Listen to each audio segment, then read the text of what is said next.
Bismillahirrahmanirrahim. So we are doing the topic of predicates and quantifier, and in the previous video we have defined the universal conditional statement.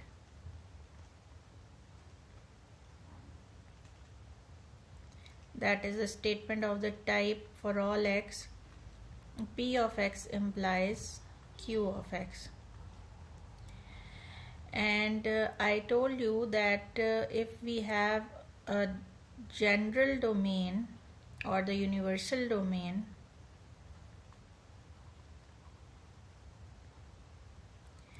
or general domain or domain without restriction,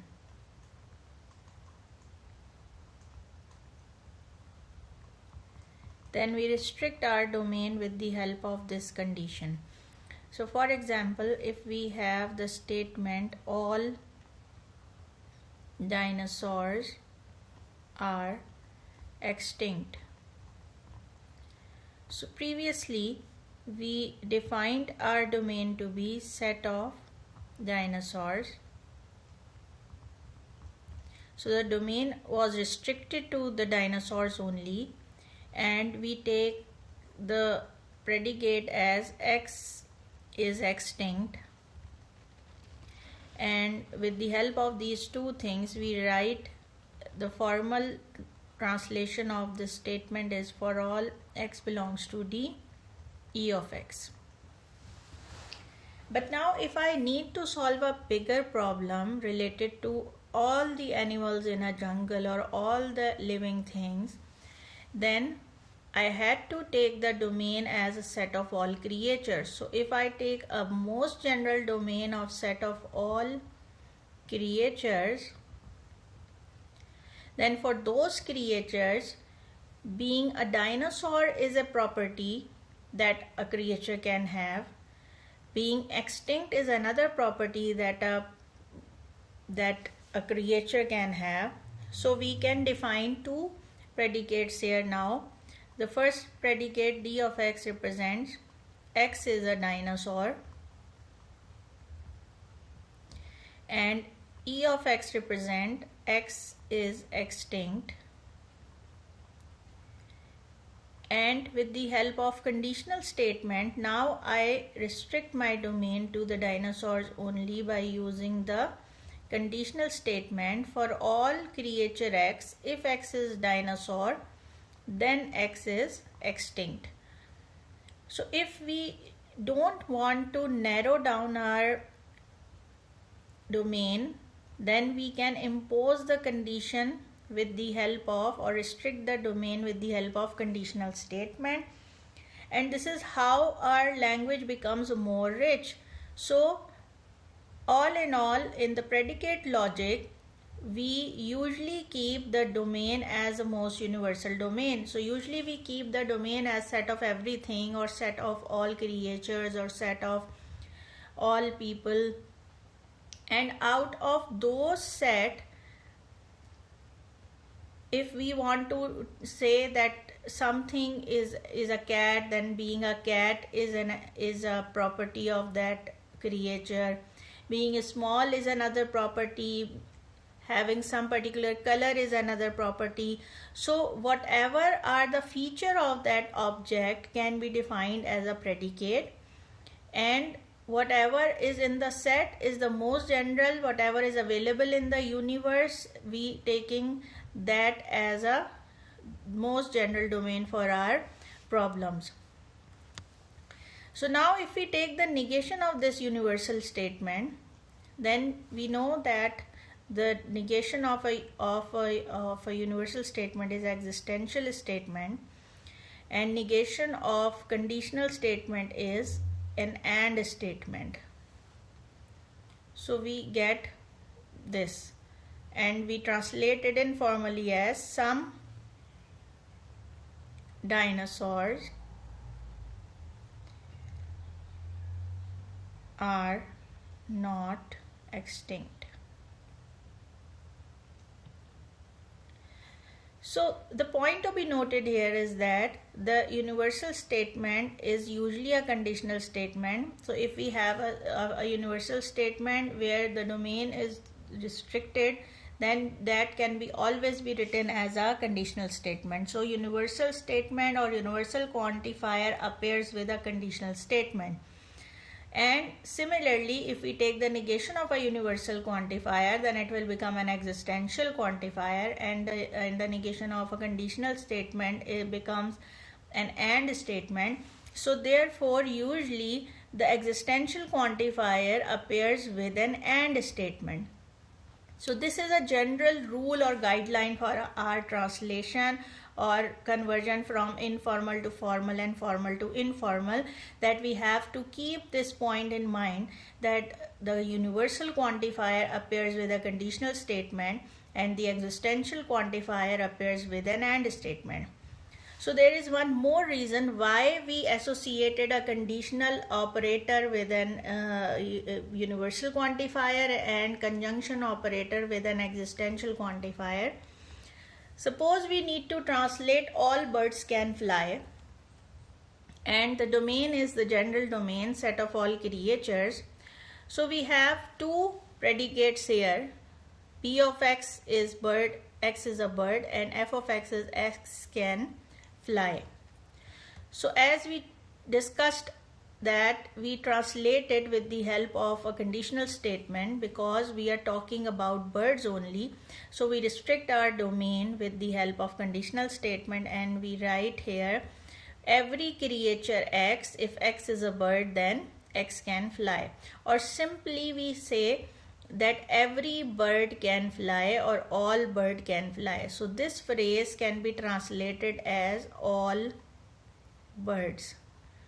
So gracelessly we can also say that all creatures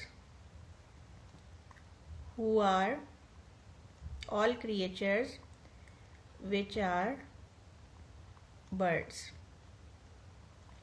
So more gracefully we say all birds, and gracelessly we can also say that all creatures which are birds can fly. So one reason that universal statement is converted with the conditional statement, as already told you, that we want to restrict the domain to the birds only. Now the second reason is, if we write this statement as an AND statement, then what does this mean? So this statement becomes true only if we have everything is a bird and can fly. So here we want to say, if we put and here, then we read it as every creature is a bird and can fly. So everything is a bird, everything is a bird and it can fly. And we didn't mean this here. We want to say here that all birds can fly, and we didn't mean to say everything is a bird and can fly, every creature is a bird and can fly. So therefore we do not use conjunction operator here, and we take it as a rule that we always translate universal statement as a conditional statement. Now suppose we have an existential statement, some birds can fly. Again the domain is the set of all creatures and the predicates are x is a bird and x can fly.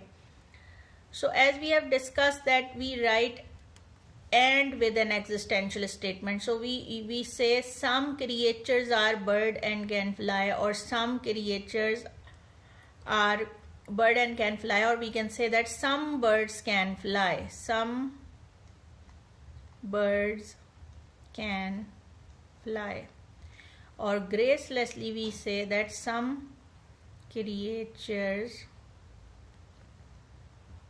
are birds and can fly. But we don't say informally or in natural language, we do not communicate like this. We usually communicate like this: some birds can fly. Now if we write there exists x, b of x implies f of x. If we write condition with the existential quantifier, then what will happen? For having this statement true, we require the existence of only one such element for which this statement becomes true.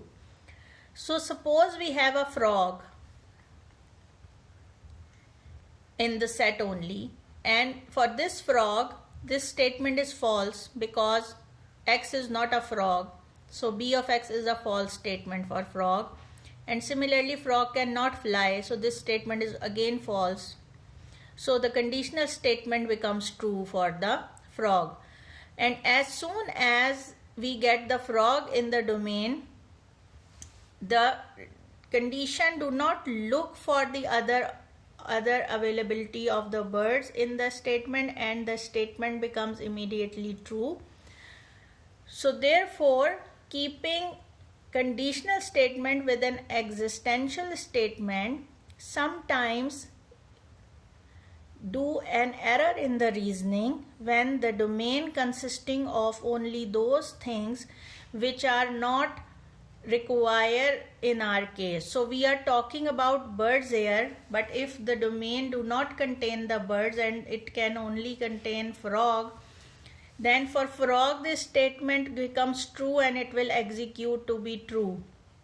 So therefore, avoiding such kind of error in the reasoning, we cannot put the conditional statement here with the existential quantifier and we put AND statement, so that it will become true only if this is a true statement and this is also true statement. So we require the existence of only such creature which are birds and which can fly. Only then we can say that some birds can fly. So therefore, we now use it as a rule that the universal statement uses with the condition and the existential statement comes with an AND statement.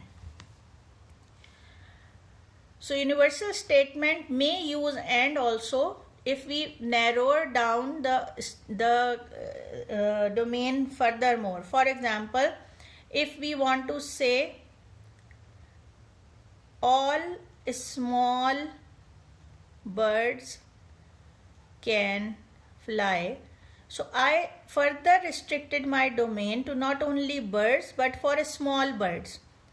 So I took another predicate s of x. X is small, and I write here for all x, if x is a small and x is a bird, then x can fly. So I read it as all small birds can fly.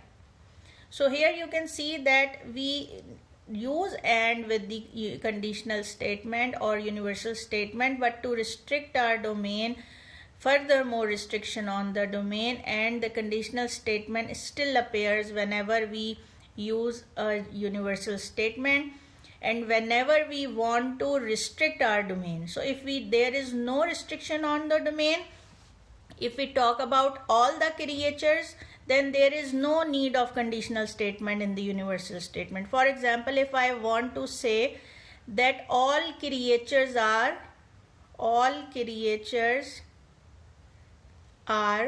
mortal. So in this way, I say that x is mortal is a predicate, x is mortal. And since I am talking about all the creatures, there is no restriction on the domain. So I simply translated as for all x, m of x. And I read as all creatures are mortal. So whenever we require a universal statement where the domain is restricted, so we always write it with the help of conditional statement, and we write the existential statement with the help of an AND statement. So this is the rule which we carry forward for doing more examples. So for example, we have small animals are good pets. So now there is no sign of having a quantification in this statement. So this statement we cannot figure out because there is no every, for all, or there exist, or any such kind of keywords from which we can identify whether this statement is a universal statement or it is a existential statement. But if we read the statement carefully, it says some animals are good pets. So we are talking about a general fact. That is, we are talking about all the small animals, and that we are saying that all small animals are good pets. The all in this statement is hidden, it is not written, but this fact is generally appears in our informal talk. So therefore we translate this kind of statement as a universal statement. So small animals are good pets is a universal statement, and we have three predicates here. X is small, X is an animal, and X is a good pet. You can also further substitute good another predicate as X is good and X is pet. So these three predicates we require, and since this is a universal statement and the domain is set of all creatures, so we can translate as for all X, X is a small animal, then X is a good pet. Similarly, cats are small. So cats are small is a universal statement, is a general statement, general fact which is declared here. So we use universal statement to translate it, and we say that X is a cat is a predicate, X is an animal is a predicate. So we say for all X, for all creatures which are cat are animals. So cats are animals. Cats are small. So we say for all X, if X is a cat, then X is small. So you can say all cats are small. All cats are small. So we use universal statement whenever there is some declaring or universal fact which is under discussion.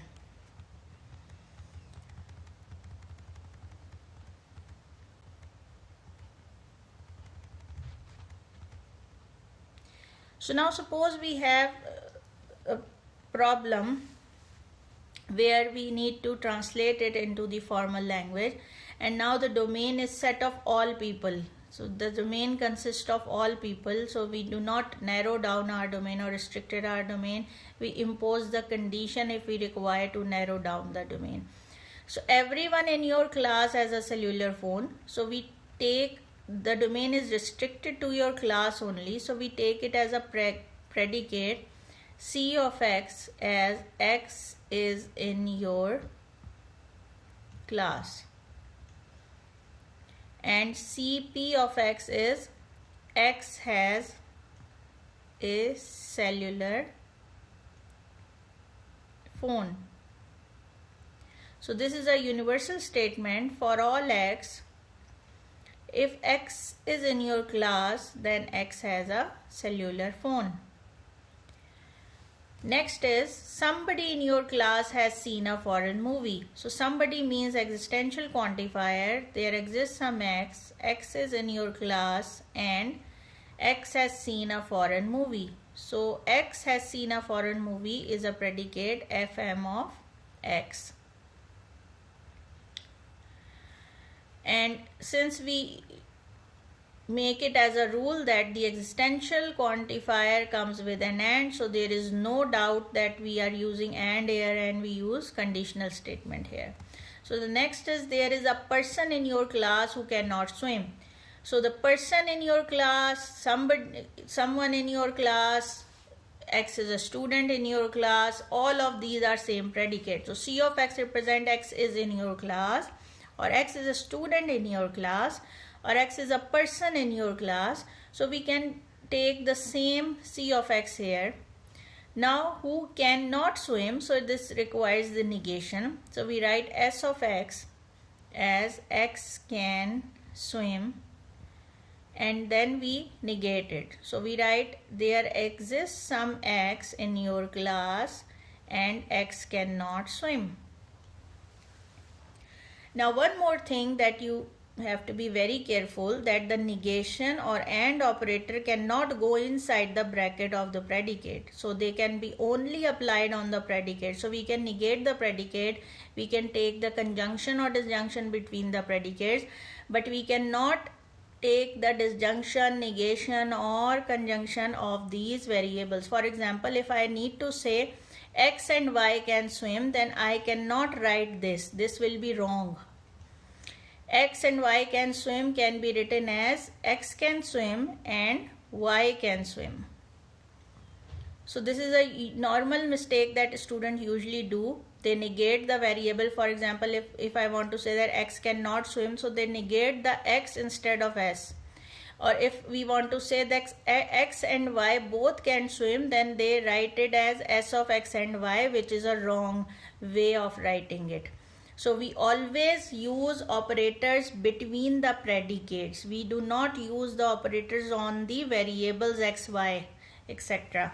So this is the translation.